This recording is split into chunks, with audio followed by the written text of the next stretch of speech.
Autumn in the Piedmont hills always advanced in a slow, tangible way.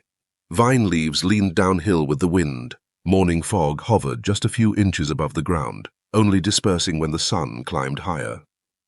Luigi Bianchi was born in such a place, where time itself was the unit of measure.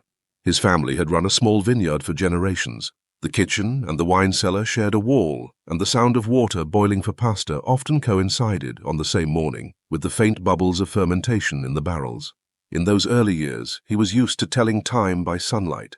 The position of shadows under the olive tree decided whether lunch should begin, and the drying speed of noodles on wooden boards depended on the direction of the wind, not on any fixed hour. Conscription disrupted that rhythm. As an engineer-soldier, he received basic training in northern Italy and became accustomed to organizing his days by bugle calls rather than by light.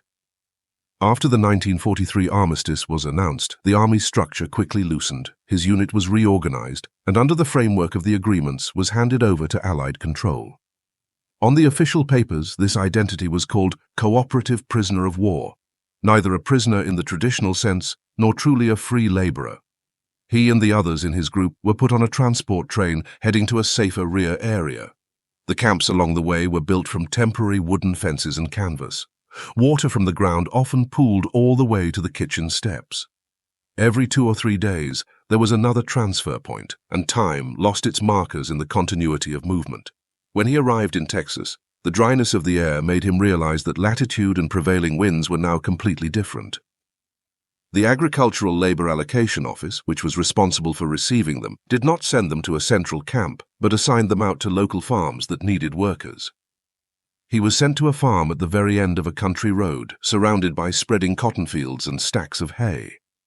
The house's exterior walls were covered in light-colored planks that threw off a blinding glare in the sun. The farmhouse itself was not large, but its interior equipment was unfamiliar to him: a deep, stainless steel sink, a refrigerator full of large bottles of milk, shiny cereal boxes, a rack where dishes were arranged with geometric regularity. All of it belonged to a kind of household order he did not know. What first stopped him in his tracks, however, was not any of those objects, but a wooden-cased radio sitting on a shelf in the kitchen. The case was dark-grained, with an arched grille on the front, as if it might speak at any moment. Yet when he first arrived, it was silent. He had only seen similar devices in a few barracks during his army days, and there they had usually been used to broadcast orders, not to organize daily life. In the first few days, he was told to help with basic yard work, get familiar with the storeroom, empty the trash bins behind the kitchen, and check the well level at certain hours. The farmer treated him with a cautious but not hostile attitude, and his movements were not tightly restricted. He was told that every morning he had to report first to the kitchen, where the day's work would be decided according to the tasks set there. To him, life here lacked rhythm. He did not yet know how to tell when work was supposed to begin, nor could he rely on sunlight to decide what to do next. The change began one morning. The house was still wrapped in leftover darkness, and the wind was blowing the thin frost on the grass into delicate powder. He pushed open the kitchen door, looking for a clean cloth to wipe the sink, when he suddenly heard a clear, unhesitating sound from the shelf. Not a human command, but the distinctive static of a radio being tuned, followed by an announcer's standard British-accented English. The radio, as if obeying some invisible rule, began to play at that exact moment. The volume was not loud, but enough to fill the entire kitchen. Instinctively he lifted his head to check the light, yet outside the window it was still grey. The sky gave no sign that the day should start. But sound had already replaced light, pinning time to a more precise point. For him, this was a foreign way of living. In Piedmont, the kitchen's morning light was more reliable than any device. Here, a wooden box seemed to be in charge of moving the day forward. He stood where he was, not immediately starting any task, just feeling an external rhythm pass through the air, gathering the pots, the table, the refrigerator door, and even his own movements into some unified sequence. That morning's broadcast was nothing special: news, weather, a few advertisements. But the way the segments advanced in an unchangeable order felt like an announcement that the kitchen would no longer operate on intuition. For the first time, he realized that in this unfamiliar land, time would not shift for any individual. By the moment the radio came on, the day had already been defined. In the days that followed, the morning broadcasts showed an unshakable regularity. Whatever the weather, the wooden radio would at the same time each morning give a faint electrical crackle, then move unhesitatingly into its program. The air in the kitchen seemed to be divided by the sound into neat slices, each pointing towards some fixed task. Luigi was put in charge of the preparations before breakfast. Because the rationing system gave each family member a relatively stable breakfast setup, the kitchen's tempo was tighter than that of the fields. The most eye-catching object on the table was the cereal box. Bright colors, crisp edges, the pattern still sharp despite repeated use. On the back of the box was a block of text, laid out clearly, completely unlike any packaging he'd seen at home. Measuring cup marks, serving suggestions, and little game grids for children. The box was not truly complicated, but it exhibited a kind of systematized language he had never encountered. Every time he poured cereal, he saw the same arrangement of words and images, as if it were not designed for a single brief meal, but for the sheer repetition of breakfast, day after day. The personal dishes assigned to him were kept on the third shelf of a side cabinet, beside a small paper tag with his number. The dishes had no decoration at all, just sat in cubbyholes of identical size. Every bowl, cup, and plate was made of the same stoneware. They formed something countable, replaceable, traceable. Hard to see as personal belongings, more like components in a system. The steps of breakfast preparation were suggested between the lines of the broadcast. NBC's morning news aired at the same time every day, followed by the weather and regional ads. Luigi soon noticed that work in the kitchen did not proceed according to the nature of the food, but according to those audio cues. The family usually entered the kitchen once the first news segment had finished. The steadily lowering line of milk in the bottle seemed silently to track the length of the commercials. He began to realize that whether he was there or not, this kitchen would make the same sounds at the same times. The soft suction of the refrigerator door opening, the thin patter of cereal hitting bowls, the hollow knock of the bottle base on the table.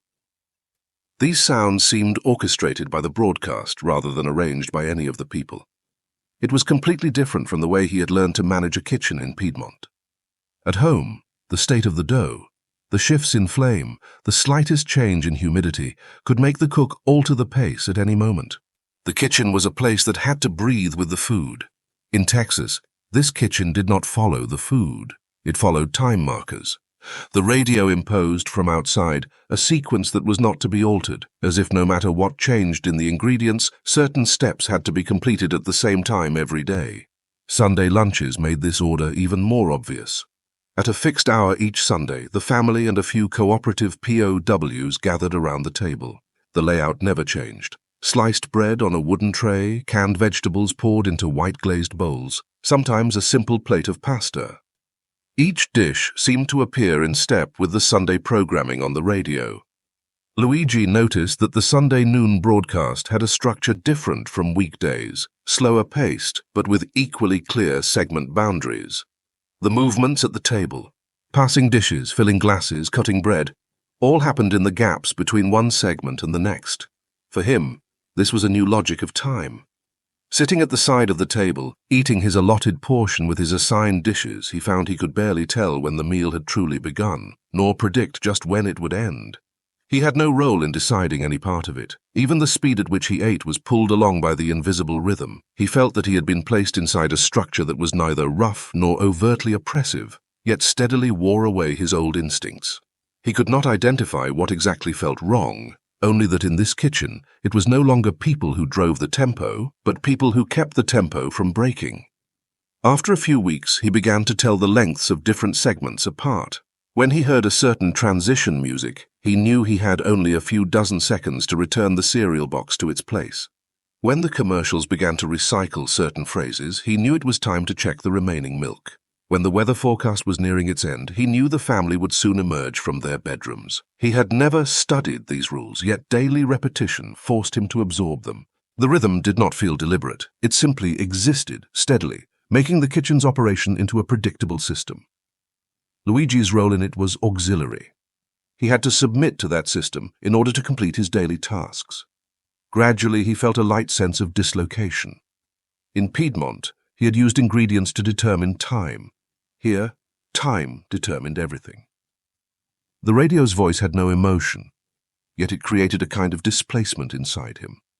He discovered that he was starting to prepare his actions in advance simply because he knew that a certain sound would come 1 minute later. He could not decide when things would happen, yet he had to align his movements with the sounds. He realized that this wooden radio did not exist to convey information, but to maintain rhythm. What it provided was not content so much as an external framework of time that kept everyone on the same beat. That framework expanded day by day, occupying his 3 meals, his mornings and evenings, the kitchen and the yard. He gradually lost his reliance on light, and instead began to judge the passage of time by sound.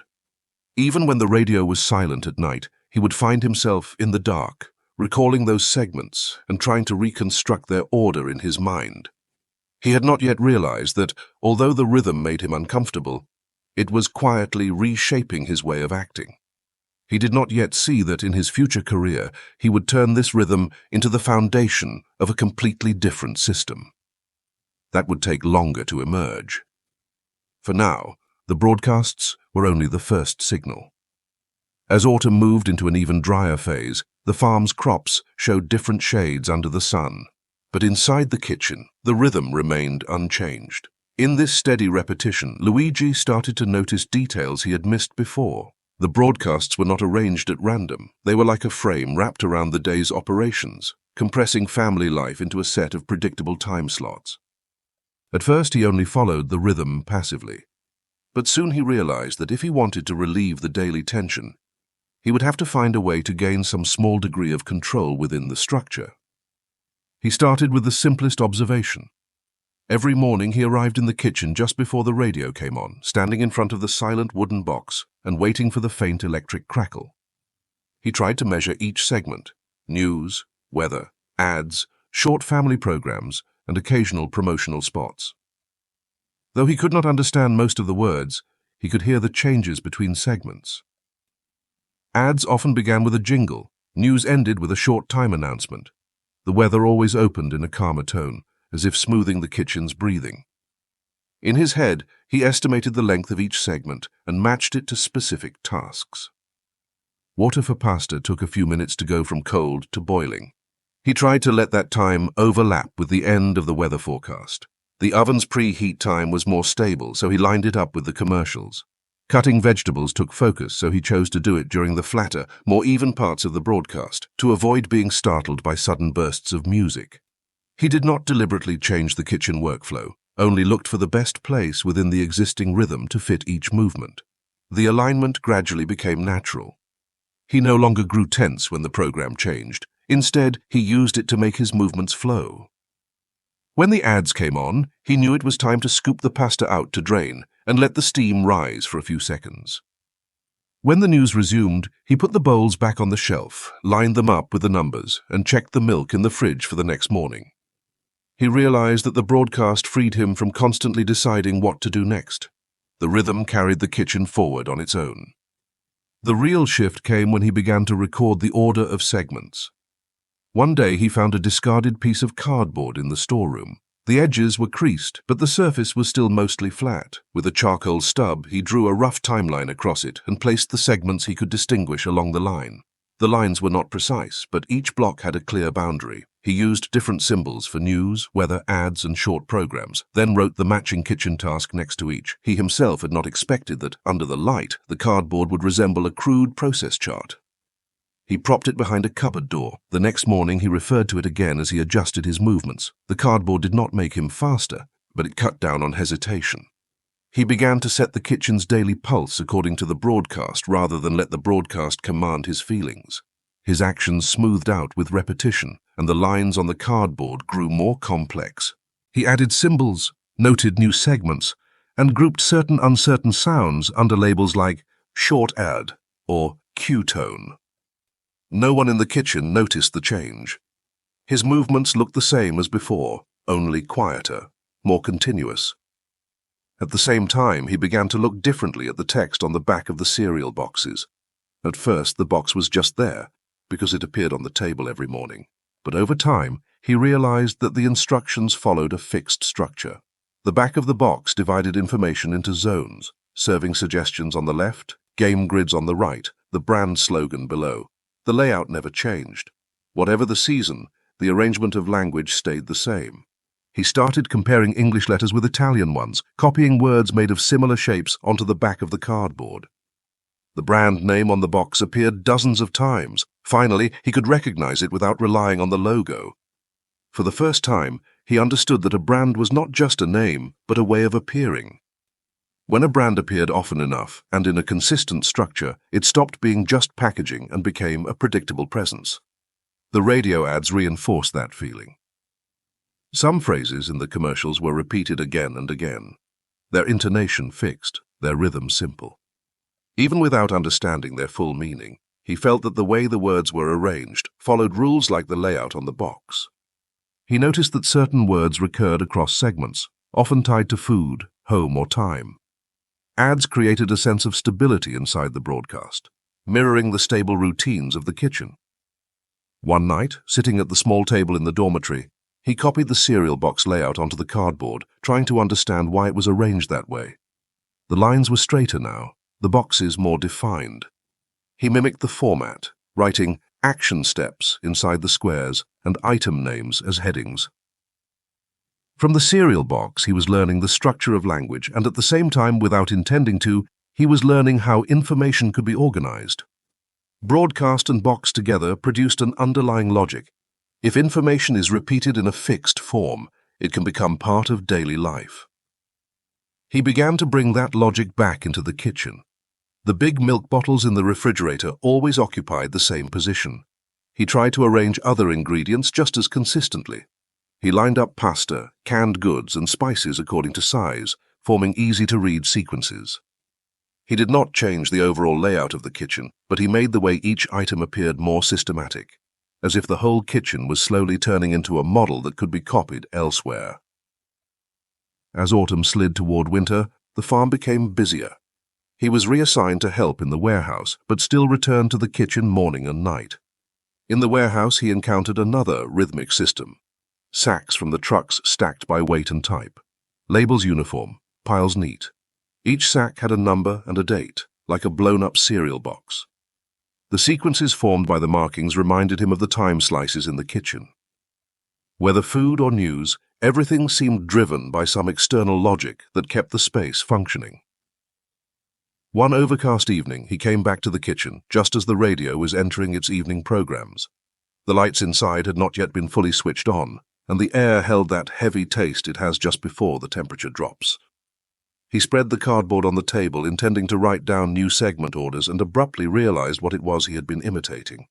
He was not copying the kitchen, nor the box, but a deeper kind of structure, a way of making chaos repeatable and repetition expandable.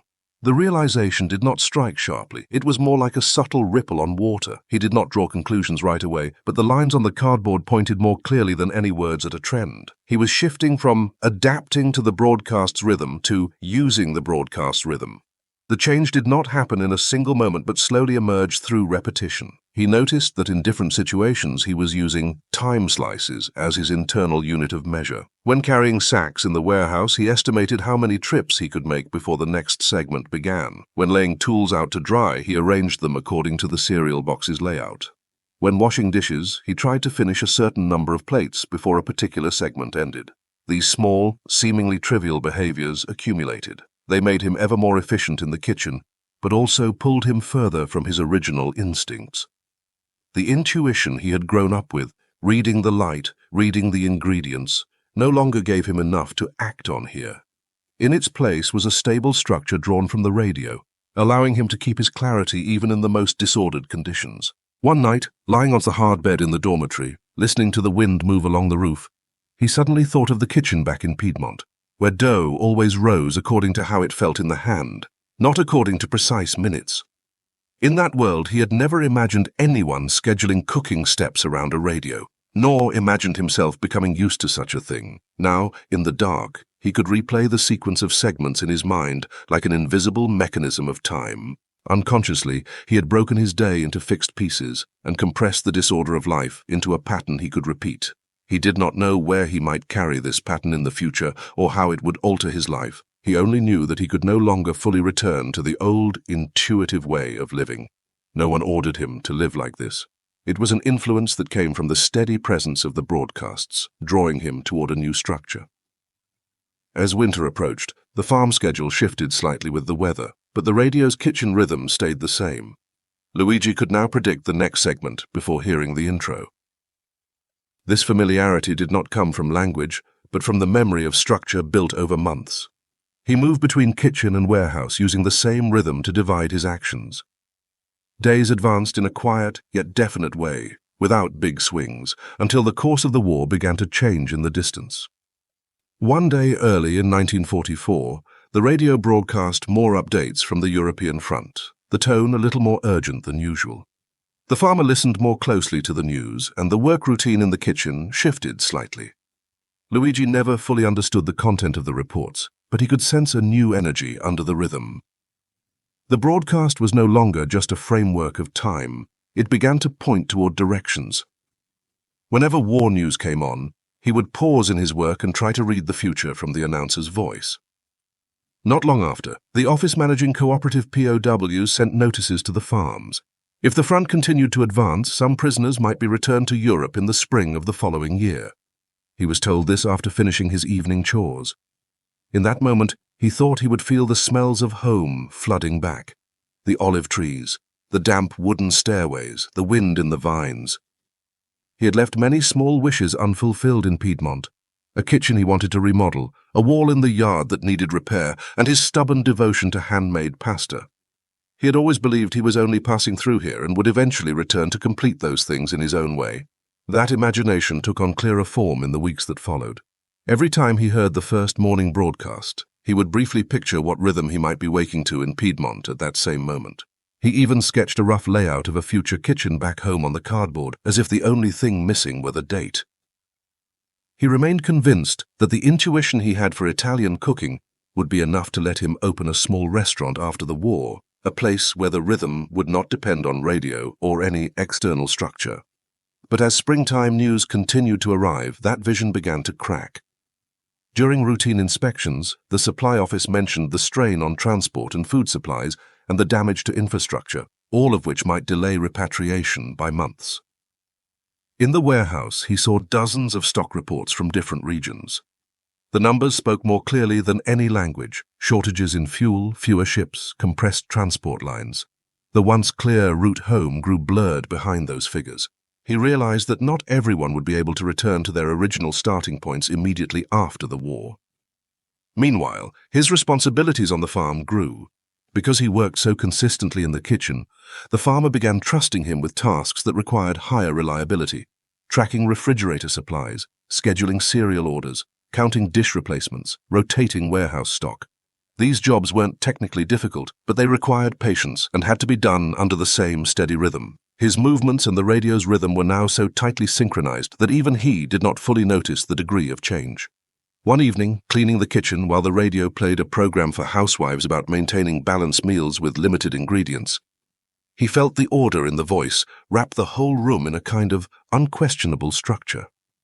He suddenly realized that though this order was utterly unlike Piedmont, it had a convenience that was hard to let go of. It made life less dependent on intuition and more dependent on structure. This was what he had once resisted. Now it had become the foundation of his day. A few weeks later, after a routine shift, the farmer handed him a certificate noting his work on the farm and attached a statement of willingness to recommend him for a job after the war. The wording was simple, but the implication was clear. He might choose to stay rather than return to Italy. He put the paper under his mattress. Next morning, he pulled it back out and watched the grain of the paper in the light. He did not decide anything immediately, but he knew that the paper's existence had shifted something in his sense of direction. Soon after, a nearby food processing plant filed an application with the authorities, asking to hire some cooperative POWs as stable labor after the war. Their reasoning was straightforward. These men had long experience with labor, were familiar with American food handling routines, and were willing to accept a regulated rhythm. Luigi's name was on the list, not because of any special skill, but because his work record showed stable, logical patterns of action. Sitting alone in the evening, he tried once again to imagine Piedmont and found that the image that came to mind was not his family kitchen, but the Texas kitchen, with the radio turning on at its fixed hours. He realized he had grown used to dividing his work according to sound.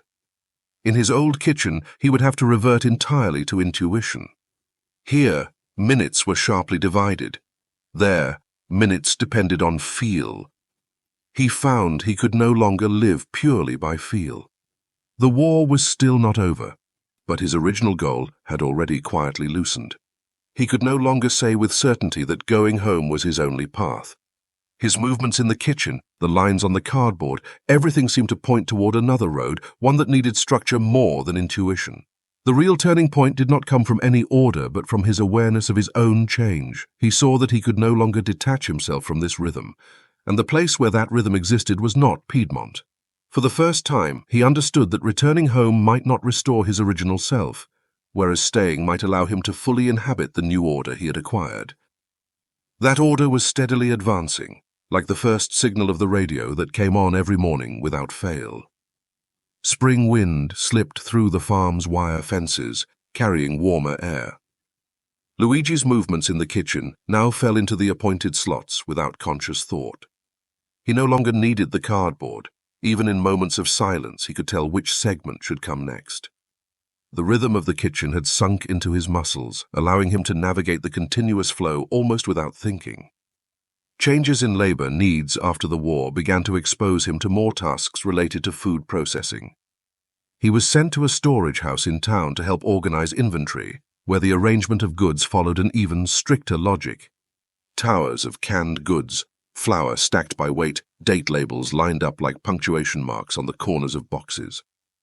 He saw that this layout resembled the structure of the broadcast segments, repetition and grouping making information legible. The processing plant soon sent an official offer, hoping to hire him, conditions permitting, for the front-end handling of kitchen materials.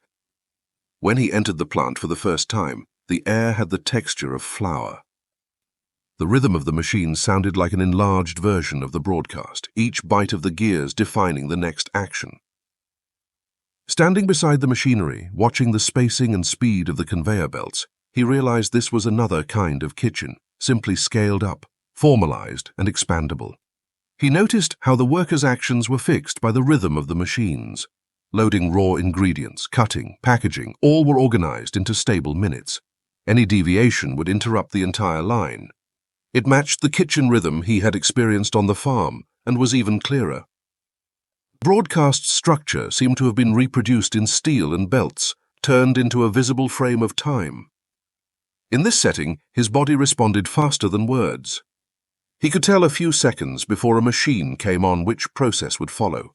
He could estimate how much paper was left on the roll before it ran out. He thought of this as habit, but slowly realized it was the same sense of rhythm he had honed in the kitchen, now extended into a new environment. When the plant offered him a formal position, he no longer needed much time to decide. This new role was not a wartime patch, but a path extending forward. He accepted, and by accepting it, he understood he was not abandoning his homeland, but choosing an environment that fit his own transformation. In the years that followed, he worked his way from basic handler to supervisor. He did not rely on language skills, but on his sensitivity to rhythm. He transferred the structure of broadcast segments to the production schedule, divided packaging layouts into zones for information and instructions, and translated kitchen practice into industrial process. There were no grand slogans in his habits, only steady, repeated, precise sequences. During one routine change, he suggested reorganizing the instructions on the new packaging, placing serving advice and brand information in more prominent positions, and adding fixed cooking times in a side column. The idea came from the way cereal boxes and radio ads had always appeared together in his wartime kitchen. He never mentioned that source. He simply let the packaging convey more information in less time. The reform improved sales, and his name in the factory became associated with reliability. He never aggressively sought higher rank, but his way of structuring processes gradually spread. Small Italian immigrant workshops noticed what he was doing and invited him to help reorganize their production. When he stood in a storeroom, crowded with mismatched pasta molds, he felt a familiar misalignment. The molds were like segments of a broadcast out of order. Straighten them, and a stable rhythm might appear. Over several weeks, he adjusted the workshop layout, molds sorted by shape and purpose onto different racks, drying times broken down into minute-based segments, packaging steps split into flows that echoed broadcast structure. He did not discard tradition. He turned it into something that could be scaled. Within months, the workshop stabilized, and his methods became a kind of default. One evening, back in his room, he placed a sample of pasta on the table. It was a short, hollow tube, uniform shape, consistent thickness. He held it in his palm and suddenly realized how different it was from the noodles he had once stretched by hand in the Piedmont kitchen. Those had depended on feel and instinct. This depended on minutes and structure. Yet he did not feel estranged from it. He felt a clear sense of belonging. As the post-war economy grew, food companies expanded. He was invited to co-invest in a larger pasta plant.